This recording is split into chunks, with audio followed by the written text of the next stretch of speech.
ओडिशार कला साहित्य संस्कृति को मन पकाए ताको ए मंचरू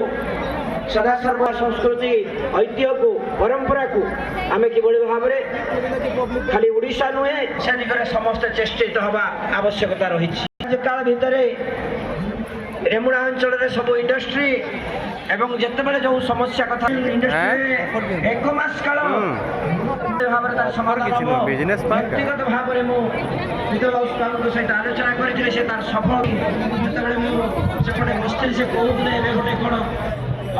टेका पत्थर मारे ये अत्यंत भाव दुखदायी कथा आज आम जो